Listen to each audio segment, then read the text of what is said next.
For Go Code Magazine, I'm here with the almighty riff lord, Kirk from Crowbar. How are you, sir? Doing good. Thank you very much. Good to be here.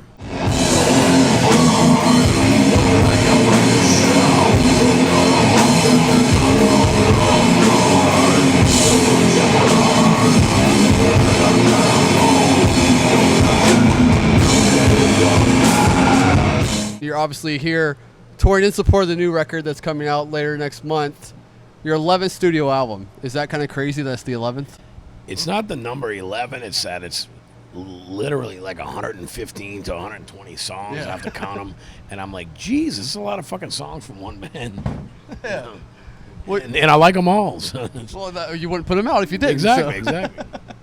Well, you talked about in an interview how you went back to the early records and like kind of went back old school for the writing of this album. Why was it the time right now to do that? Well, part of it, like I started to listen for whatever reason, which is a great thing, right before the writing process, maybe even 6 months to a year. It's just like lately I've been on an old school kick with Carnivore and Trouble and St. Vitus, no pun being it's St. Vitus here. And, the first Typo record and all of that. And then it came time for writing, and I was like, you know what? I want to go back and listen to some of because these are the bands that influenced us in the beginning. Yeah. I want to go back and listen to some of the early Crowbar shit and try to get a feel for what my mindset was at that time. And a lot of the stuff I heard surprised me because, once a record's done, unless I play the song live, I forget the titles. I can't tell you all the titles on the last record. I can't tell you the titles on the new one, although it's not out yet. But honestly, but I found a lot of interesting things in the way, and it kind of rekindled my way of thinking and my approach to things back then. And I'm like, you know what? It's just time. It's time to kind of revisit what got us going in the first place, and being much older and hopefully much wiser and a better songwriter, better vocalist, better, same with the whole band, really, much better production. Yeah. It just felt like the time. It's not by no means I don't want to scare anybody like, oh my God, it's going to be like the first demo or some shit. It's just, for me, the approach was very similar, to the writing, and the influences on the writing were much more old school, like in the early days. My heart is filled with sorrow. It's bleeding and so cold. Dying while living in light of last rise. Falling while rising. I'm grown too tired to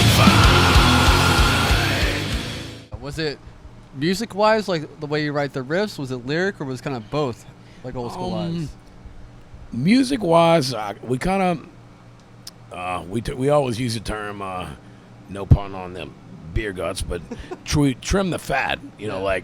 It's the meat and potatoes. It's what needs to be there. It's the substance of the song.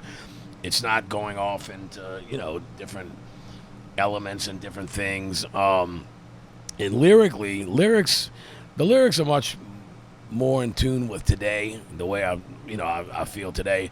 But my approach with writing the lyrics was giving the riff room to breathe. It seems like I started to overthink and get where every part of the fucking song had to have some kind of vocal part over it and blah blah blah, or I'm singing over the whole riff, and I'm like, well, you can't really hear the riff. It's and you listen to a lot of the stuff I went back and listened to, and there's a lot of instrumental sections in the music, even like, the Super Old Sabbath and all. Jesus, Ozzy had 15-minute breaks or something.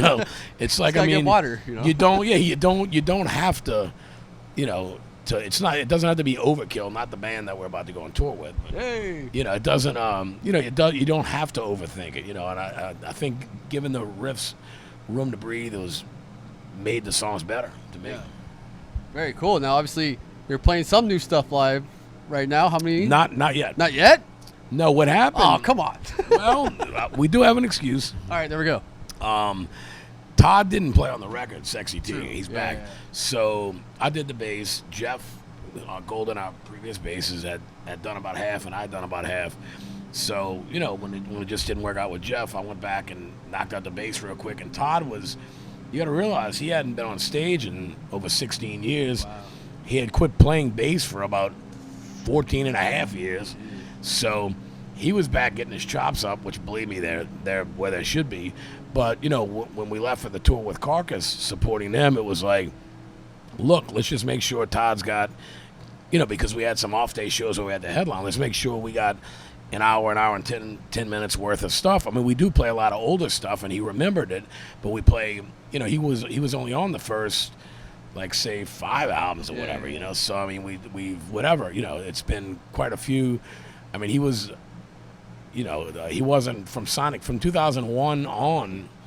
Sonic XS came out in 2001, so he, you know, we do 2 songs off of that every night usually. He had stuff to learn, you know, and work on, and you know, really, it's a situation where we just finished with Carcass not long ago at all, and then you know, this tour was right around the corner, and you know, so for us, we really didn't have, I don't want to say didn't have time, but we felt like, you know, we're about to release another track on the 29th off the new record, like, you know, on Spotify and iTunes, and like we did with Falling While Rising.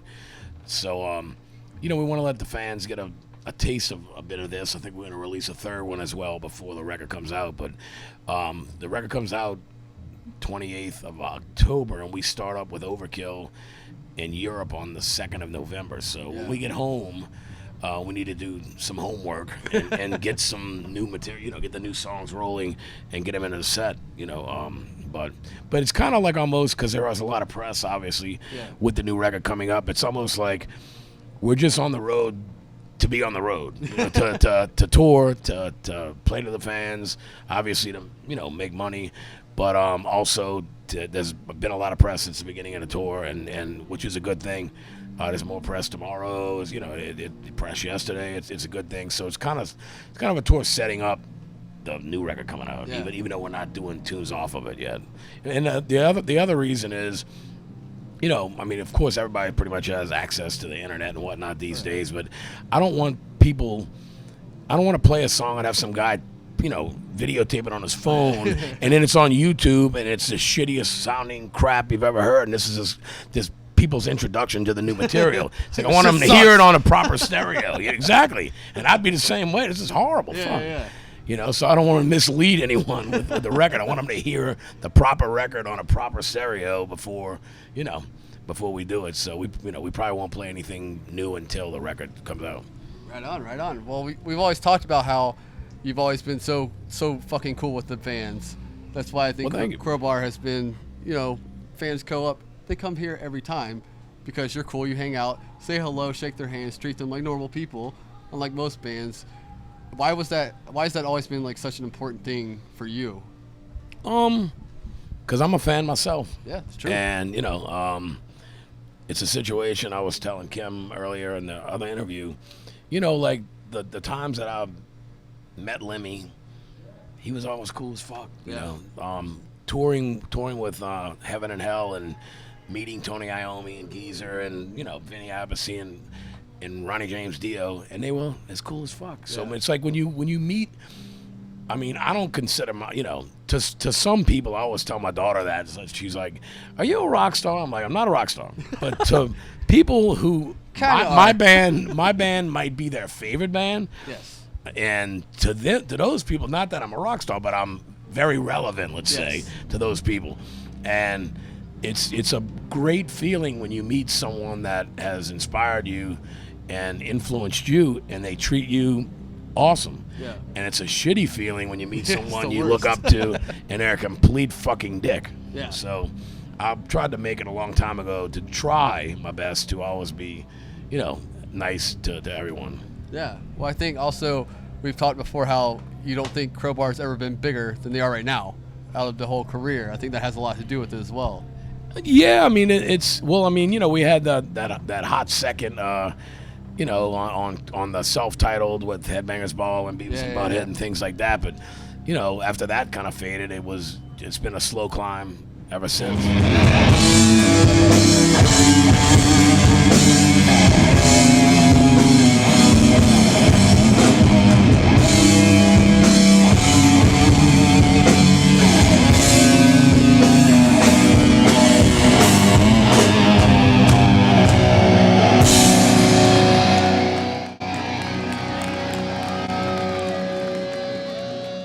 Thanks so much for all y'all support over the years, and looking forward to a kick-ass show here tonight at St. Vitus, and hope to see you on tour soon. And check out new record, comes out 10/28, and it's you should be able to pre-order and all that bullshit now. And another track comes out on the 29th, so look for that. Plasmic and Pure is the second track that we're releasing, so look for that. Thank you.